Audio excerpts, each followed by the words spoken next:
कमरे में मुकम्मल सकूत तारी था। 10 मिनट तक तो इसी तरह खामोशी छाई रही। फिर अचानक बेड पर लेटे हुए उस नकली डॉक्टर हिदायतुल्लाह के जिस्म को तेज तेज झटके से लगने लग गए। उसके साथ ही उसकी आंखें पूरी खुली और उसके मुंह से तेज कराहें निकलने लगी। उसका पूरा जिस्म यकलहत पसीने में डूब गया। लेकिन ये सब कुछ सिर्फ चंद लम्हों के लिए हुआ। उसके बाद वो शख्स एक झटके से उठ बैठा। अब उसकी आंखों में शऊर की चमक मौजूद थी और वो इस तरह हैरत भरे अंदाज में इधर उधर देख रहा था जैसे वो एक तवील नींद के बाद पहली बार जागा हो। कौन हो तुम और मैं कहाँ हूँ ओ मेरे लिबास? उस आदमी ने इंतहाई हैरत भरे लहजे में कहा। तुम्हारा नाम क्या है? इमरान ने जेब से मशीन पिस्टल निकाल कर उसका रुख उस आदमी की तरफ करते हुए इंतहाई सर्द लहजे में कहा। वालकर, मेरा नाम वालकर है, मगर तुम कौन हो? उस आदमी ने हैरत भरे लहजे में कहा। सुनो वालकर, तुम इस वक्त एक पाकिस्तानी साइंसदान डॉक्टर हिदायतुल्लाह के मेकअप में हो और हमने तुम्हें डॉक्टर हिदायतुल्लाह समझकर ही 1130 क्लब के एक कमरे से बरामद किया था। इसलिए अगर तुम अपनी ज़िंदगी चाहते हो तो सब कुछ ठीक ठाक बता दो कि तुम कैसे डॉक्टर हिदायतुल्लाह के मेकअप में आए और किसने ऐसा किया, वरना एक गोली तुम्हें हमेशा के लिए मौत की नींद सुला देगी। इमरान का लहजा इस कदर सर्द था कि वालकर के जिस्म ने बेएहतियात झटका सा खाया। बॉस आर्नल्ड ने मुझे अपने दफ्तर में बुलाया। वहाँ एक बूढ़ा आदमी भी बैठा था। बॉस आर्नल्ड के हुक्म पर उस बूढ़े ने मुझे एक सोफे पर लटाकर मेरी नाक से कोई शीशी लगाई। बस मुझे इतना तो याद है। उसके बाद अब मुझे तुम लोग नजर आ रहे हो। बॉस आर्नल्ड कहाँ है? वालकर ने कहा और इमरान ने एक तवील सांस लिया। वो समझ रहा था कि वालकर दुरुस्त कह रहा है। जिस दवा से उसके जहन को मुकम्मल तौर पर ब्लैंक और जिस्म को सुस्त कर दिया गया था, उसका नतीजा यही होता था कि आदमी इस तरह चलता फिरता है जैसे नशे में डूबा हुआ हो, लेकिन जहनी तौर पर वो कतई ब्लैंक हो जाता है। इसका पता इमरान को टाइगर की बताई हुई उन अद्वियात का नाम सुनकर हुआ जो टाइगर ने अपने तौर पर इलाज के लिए मुंतहिब की थी, लेकिन जिनका कोई असर ना हुआ।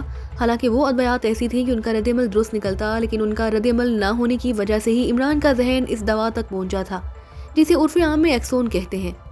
ये दवा इस वक्त इस्तेमाल की जाती थी जब किसी आदमी के तवील अरसे तक किसी हालत में रखना मकसूद हो, क्योंकि इस दवा का असर 1 माह तक रहता था, जबकि इस किस्म की दूसरी दवाओं के असरात सिर्फ चंद घंटों तक ही महदूद रहते थे। और इमरान ने मुख्तलिफ दवाएं मिलाकर एक्सोन का तोड़ किया था। तुम कहाँ काम करते थे? इमरान ने पूछा। मैं 1130 क्लब में किचन सुपरवाइज़र हूँ, मगर मेरे जिस्म के रंग को क्या हुआ? वालकर ने जवाब देते हुए हैरत भरे लहजे में कहा। ओके, लिबास पहन लो, इमरान ने एक तवील सांस लेते हुए कहा और वालकर ने जल्दी से उठकर फर्श पर पड़ा हुआ लिबास पहनना शुरू कर दिया। हमारे साथ वाकई फ्रॉड हुआ है। अगर मुझे ज़रा भी शक हो जाता कि ये शख्स डॉक्टर हिदायतुल्लाह नहीं तो मैं उस बायर को वहाँ जैकब के हाथों इतनी आसानी से ना मरने देता। इमरान ने होंठ चबाते हुए कहा।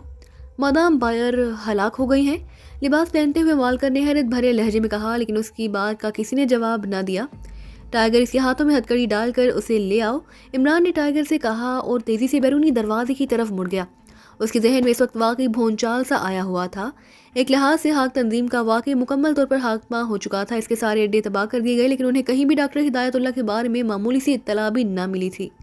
तो फिर असल डॉक्टर हिदायतुल्लाह कहाँ चला गया? एक लम्हे के लिए उसे ख्याल आया कि शायद बायर ने इंतकामन डॉक्टर हिदायतुल्लाह को हलाक ना कर दिया हो, लेकिन दूसरे लम्हे उसे ख्याल आया कि अगर उसका मकसद डॉक्टर हिदायतुल्लाह को हलाक करना होता तो वो फिर इस वालकर को डॉक्टर हिदायतुल्लाह बनाकर सामने रखने की तकलीफ़ क्यों गवारा करती?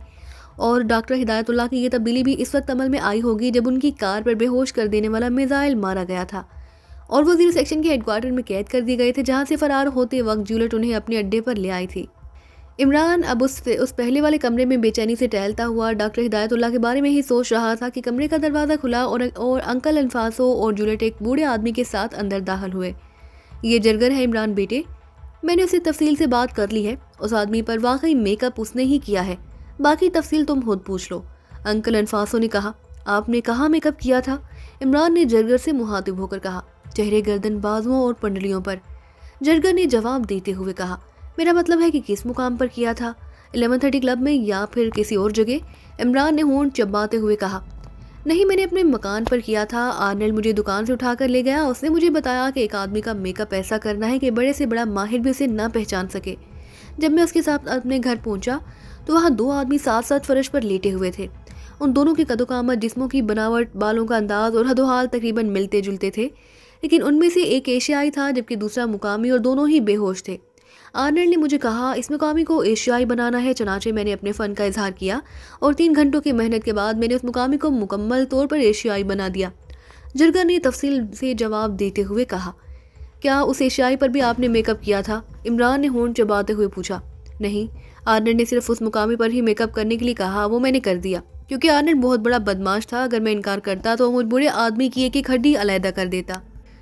जरगर ने जवाब देते हुए कहा, मेकअप के बाद वो लोग कहाँ गए? इमरान ने पूछा। उसके पास एक बड़ी वैगन थी, वो उसमें उन दोनों को डालकर वापस चला गया और मैं अलबत्ता वहीं रह गया। दूसरे रोज दुकान पर गया था क्योंकि उस मेकअप की वजह से मैं बुरी तरह थक गया, जरगर ने जवाब दिया। उसी लम्हे टाइगर वालकर को साथ लिए अंदर दाखिल हुआ। उसके दोनों हाथ उकब में बंद थे। क्या ये वही शख्स है जिस पर आपने मेकअप किया था? इमरान ने वालकर की ओर इशारा करते हुए पूछा।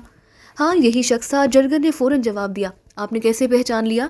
हो सकता है ये वो पाकिस्तानी हो जिसका मेकअप आपने दूसरे पर किया था, इमरान ने संजीदा लहजे में कहा, और जरगर इमरान की बात सुनकर बेएहतियात मुस्कुरा दिया। इसके मेकअप में एक खामी रह गई थी और ऐसा सिर्फ इस वजह से हुआ था कि मेरे पास वो दवा मौजूद ना थी जिससे मैं ये खामी दूर कर सकता।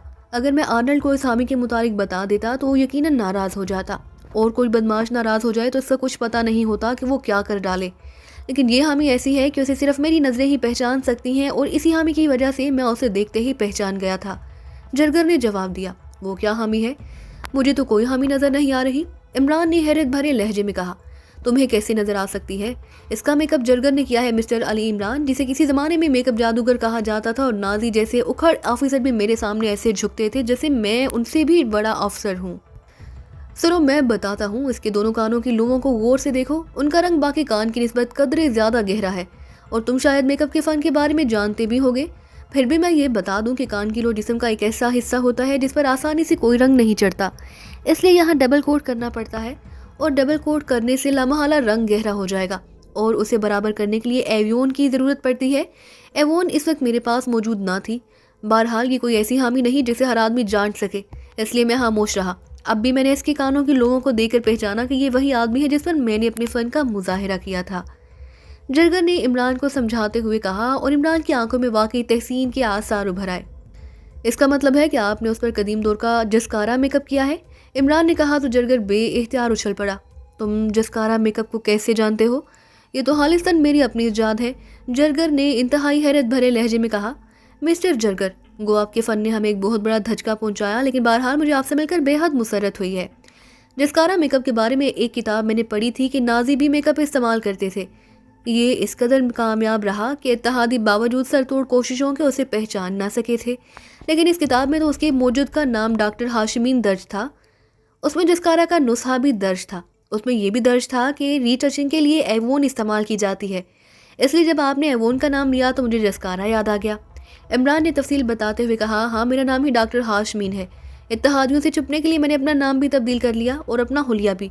यही वजह है कि आज तक इत्तेहादी बावजूद सर तोड़ कोशिशों के मुझे तलाश नहीं कर सके, जरगर ने जवाब दिया। ये तुम किन चक्रों में फंस गए हो? हमें डॉक्टर हिदायतुल्लाह को तलाश करना है। साथ बैठी हुई जूलिया से ना रहा गया तो वो वसीले लहजे में बोल पड़ी। हाँ तो मिस्टर जरगर, उस आर्नल्ड के साथ और कितने आदमी थे, और क्या आप उनमें से किसी को जानते हैं? इमरान ने कहा, 4 अफराद थे, लेकिन वो आर्नल्ड के साथ ही थे। मैं उन्हें नहीं जानता क्योंकि मैं कभी 1130 क्लब नहीं गया, जरगर ने जवाब देते हुए कहा। मेरा ख्याल है इमरान साहब, डॉक्टर हिदायतुल्लाह को उस क्लब के अंदर ही किसी खुफिया जगह छुपा कर रखा गया होगा, सफदर ने कहा। नहीं, मैंने उसका मुकम्मल नक्शा देखा था, इसलिए अगर कोई ऐसी और खुफिया जगह होती तो मेरी नज़र से छुपी ना रहती, इमरान ने जवाब देते हुए कहा, और कमरे में एक बार फिर खामोशी सी छा गई। वो वैगन जिसमें उन दोनों को ले जाया गया था, क्या आपने उसका नंबर वगैरह देखा था? चंद लम्हों की खामोशी के बाद इमरान ने जरगर से मुखातिब होकर कहा, नंबर तो नहीं देखा था, और अगर देखा भी होगा तो मुझे याद नहीं रहा। अलबत्ता वो रेगिन्स वैगन थी और बिल्कुल नई थी। ये भी मुझे इसलिए याद रहा कि रेगिन्स वैगन ही नाजियों ने मुझे इस्तेमाल के लिए दी हुई थी, क्योंकि वो मुझे ज़ाती तौर पर बेहद पसंद थी, जरगर ने जवाब देते हुए कहा। वो बॉस आर्नल्ड की ज़ाती वैगन थी और पूरे जजीरे में यही रेगिन्स वैगन थी। वालकर ने कहा तो वो सब चौंक पड़े, लेकिन रेगिन्स वैगन तो मुझे कहीं नज़र नहीं आई, इमरान ने चौंक कर कहा। मैं मालूम करती हूँ, जहाँ भी होगी पता लग जाएगा, जूलियट ने कहा, और उठकर तेजी से कमरे से बाहर निकल गई। और फिर उसकी वापसी तकरीबन 10 मिनट बाद हुई तो उसके चेहरे पर कामयाबी की चमक और जोश मौजूद था। रेगिन्स वैगन का पता चल गया है, वो अस्कार्ड की वर्कशॉप में खड़ी है और कई दिनों से खड़ी है। मैंने अस्कार्ड को बुलाया ताकि वो मज़ीद तफसील बता सके, जूलियट ने कहा, और इमरान ने सर हिला दिया। जूलियट वापस चली गई। अब मुझे इजाज़त है, जरगर ने कहा। हाँ, आप तशरीफ़ ले जा सकते हैं। मैं कोशिश करूँगा कि आपसे दोबारा मुलाकात हो। आप वाकई मेकअप के फ़न में अथॉरिटी हैं, इस फ़न में कुछ शुद्ध बुद्ध मुझे भी हासिल है, इमरान ने उठकर खड़े होते हुए कहा। ज़रूर ज़रूर, मुझे भी तुमसे मिलकर बेहद खुशी होगी। अनफासों ने तुम्हारी बेहद तारीफ़ की है, और जिस तरह तुम जसकारा मेकअप के बारे में समझ गए हो, इससे मैं तुम्हारी सलाहियतों को समझ गया हूँ। جرگر نے بڑے جوش بھرے انداز میں مصافحہ کرتے ہوئے کہا اور عمران نے سر ہلا دیا۔ آؤ میں تمہیں خود چھوڑ آؤں، انکل الفانسو نے کہا، اور پھر وہ جرگر کو لے کر کمرے سے نکل گیا۔ اب ڈاکٹر ہدایت اللہ کو کہاں تلاش کیا جائے؟ جولیا نے ہونٹ چباتے ہوئے پوچھا۔ اگر آپ لوگ وعدہ کریں کہ مجھے زندہ چھوڑ دیں گے تو میں آپ کو بتا سکتا ہوں کہ آرنلڈ نے اسے چھپایا ہے تو کہاں چھپایا ہوگا۔ میں آرنلڈ کو بہت طویل عرصے سے جانتا ہوں، اچانک والکر نے کہا تو عمران سمیت تمام ساتھی چونک پڑے۔ ہمیں تو براہ راست کوئی دشمنی نہیں ہے مسٹر والکر، اس لیے تم ہماری مدد کرو یا نہ کرو، بہرحال تم آزاد ہو، عمران نے کہا، اور اس کے ساتھ اس نے ٹائیگر کو اشارہ کیا کہ وہ والکر کے ہاتھوں میں موجود ہتھ کڑی کھول دے۔ ٹائیگر نے اٹھ کر ہتھ کڑی کھول دی اور والکر تیزی سے اپنی کلائیاں مسلنے لگا۔ شکریہ مسٹر عمران، تم لوگوں نے اس طرح مجھے آزاد کر کے مجھ پر احسان کیا ہے، حالانکہ اب میں سمجھ گیا ہوں کہ میری وجہ سے آپ لوگوں کو کوئی شدید نقصان پہنچا ہے۔ بہرحال آرنلڈ نے بھی مجھے چیف اینڈریو کے حکم پر ایک آدمی کو جرسی میں جم کے پاس بھیجوا دیا تھا، ہو سکتا ہے تمہارے آدمی کو بھی جرسی ہی بھیجا گیا ہو، والکر نے کہا۔ جرسی؟ وہ کہاں ہے؟ عمران نے چونک کر پوچھا۔ یہاں سے 40 میل مشرق میں سمندر کے اندر ایک جزیرہ ہے، اس کا نام جرسی ہے، اس کا انچارج جم ہے، اور یہ جم آرنلڈ کا بھائی ہے، وہاں خوبصورت عورتوں کی تجارت ہوتی ہے، والکر نے جواب دیتے ہوئے کہا۔ خوبصورت عورتوں کی تجارت؟ کیا مطلب؟ عمران نے حیران ہو کر پوچھا۔ باقی ساتھی بھی حیرت سے اسے دیکھنے لگے۔ یہ بھی ہاک کا ہی دھندا ہے؟ جم ہاک کا خاص آدمی ہے اور اس کے آدمی تمام دنیا سے مختلف قومیتوں کی خوبصورت عورتوں کو اغوا کر کے لے آتے ہیں، پھر اس جزیرے پر انہیں طوائف بننے کی باقاعدہ تربیت دی جاتی ہے، اس کے بعد انہیں دنیا کے بڑے بڑے فاحشہ میں فروخت کر دیا جاتا ہے، یا پھر بڑے لاڈ انہیں خرید لیتے ہیں۔ یہ بہت بڑا دھندا ہے، والکر نے جواب دیتے ہوئے کہا۔ کیا وہ سب عورتیں ہوتی طوائف بننے پر رضامند ہو جاتی ہیں؟ عمران نے ہونٹ چباتے ہوئے پوچھا۔ نہیں، زیادہ تر ایسی عورتوں کی مانگ رہتی ہے جو نوجوان ہوں، معصوم ہوں اور اعلیٰ خاندان سے تعلق رکھتی ہوں۔ ایسی لڑکیاں جب جرسی پہنچائی جاتی ہیں تو وہ لامحالہ اپنی خاندانی شرافت کی وجہ سے طوائف بننے سے انکار کر دیتی ہیں، لیکن جم اور اس کے آدمی ان پر انتہائی خوفناک نفسیاتی اور ذہنی تشدد کرتے ہیں، ایسا تشدد جس سے ان کے جسم پر تو کوئی نشان نہ آئے مگر وہ نفسیاتی اور ذہنی طور پر ان کے غلام بن جائے۔ لیکن اس کے باوجود جو لڑکیاں ان کے ڈھب پر نہیں آتی انہیں وہیں جزیرے پر ہی رکھ لیا جاتا ہے، پھر ظاہر ہے ان کی حالت جانوروں سے بھی بدتر ہو جاتی ہے، کیونکہ وہ پورے جزیرے پر رہنے والے سینکڑوں آدمیوں کی مشترکہ بیویاں بن جاتی ہیں، والکر نے جواب دیا۔ او اس قدر انسانیت سوز جرم، تنویر نے غراتے ہوئے کہا، اس کا چہرہ غصے کی شدت سے اس طرح تپ اٹھا جیسے اس کے خون میں آگ کے الاؤ جل اٹھے ہوں۔ عمران اور دوسرے ساتھیوں کا بھی یہی حال تھا۔ اس قدر انسانیت سوز جرم اور اتنے بڑے پیمانے پر ہو رہا ہے، اس کا تو انہیں تصور بھی نہ تھا۔ کیا تم وہاں گئے ہو؟ عمران نے ہونٹ چباتے ہوئے پوچھا۔ کتنی بار گیا ہوں، چیف آرنلڈ جیسی کارکردگی سے خوش ہوتا ہے اسے 1 ماہ کے لیے جرسی بھجوا دیا جاتا ہے، والکر نے جواب دیتے ہوئے کہا۔ وہاں کتنے لوگ ہوں گے؟ عمران نے پوچھا، کیونکہ اسے اب یاد آ رہا تھا کہ یہاں سے پناہ مانگ کر باہر جانے والے تقریباً نئے افراد جرسی جانے کی بات کر رہے تھے، لیکن اسی وقت اسے جرسی کے بارے میں کوئی علم نہ تھا، اس لیے وہ یہی سمجھا کہ یہ لوگ ایکریمیا کی ریاست نیو جرسی جانا چاہتے ہیں۔ یہ تو اسے اب معلوم ہوا کہ ہاک تنظیم کا ایک سیکشن قریب ہی کسی جزیرے میں موجود ہے جسے جرسی کہا جاتا ہے۔ 150 تو ہوں گے، لیکن وہاں حفاظت کے انتہائی سخت انتظامات ہیں، والکر نے کہا۔ اسی لمحے جولیٹ اندر داخل ہوئی، اس کے ساتھ ایک ادھیڑ عمر آدمی تھا۔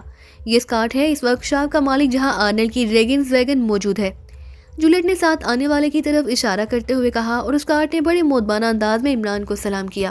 اسکاٹ، ریگنز ویگن کیا مستقل طور پر تمہاری ورک شاپ میں کھڑی رہتی ہے؟ عمران نے پوچھا۔ نہیں جناب، البتہ جب وہ خراب ہو جائے تو آرنلڈ اسے صرف مجھ سے ہی ٹھیک کراتا تھا۔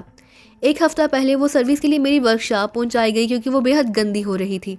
میں نے اس کی سروس کر دی، لیکن اس کے بعد اسے واپس نہیں منگوایا گیا، اور اب تو معلوم ہوا کہ آرنلڈ ہلاک ہو چکا ہے، اسکاٹ نے جواب دیتے ہوئے کہا۔ گندی سے تمہارا کیا مطلب ہے؟ عمران نے چونک کر پوچھا۔ اس کے نچلے حصے پر دلدلی مٹی کی تہیں چڑھی ہوئی تھی، اس لیے وہ بے حد گندی ہو رہی تھی، اسکاٹ نے جواب دیا۔ دلدلی مٹی؟ کیا یہاں فائن لینڈ میں کوئی دلدلی علاقہ بھی ہے؟ ہاں جناب، مشرق میں ایک خفیہ گھاٹ بنایا گیا ہے جہاں سے ایسی لانچیں جاتی ہیں جنہیں انتہائی خفیہ رکھنا ہو۔ وہاں کی مٹی دلدلی ہے اور یہ ویگن بھی یقیناً وہاں کا چکر لگا کر آئی ہوگی۔ ویسے آرنلڈ اپنی ویگن کا بے حد خیال رکھتا تھا، پتہ نہیں اس نے اسے ادھر کیوں بھیجا تھا۔ جولیٹ کے بولنے سے پہلے ہی اسکاٹ بول پڑا۔ یہ خفیہ لانچیں انہیں عورتوں سے بھری ہوتی ہیں۔ مشرقی علاقے میں ایک عمارت ہے جسے لیڈیز ہاؤس کہا جاتا ہے۔ وہ عورتیں جنہیں دنیا بھر میں کہیں بھی بھیجنا مقصود ہو، انہیں جرسی سے یہاں لیڈیز ہاؤس میں ہی رکھا جاتا ہے، اور پھر یہاں سے بڑے جہازوں میں انہیں ایکریمیا یا کسی اور علاقے میں لے جایا جاتا ہے، کیونکہ جرسی جزیرے کا ساحل اس قابل نہیں کہ وہاں بڑے جہاز لنگر انداز ہو سکے، عمران نے کہا، اور اسکار سلام کر کے واپس مڑ گیا۔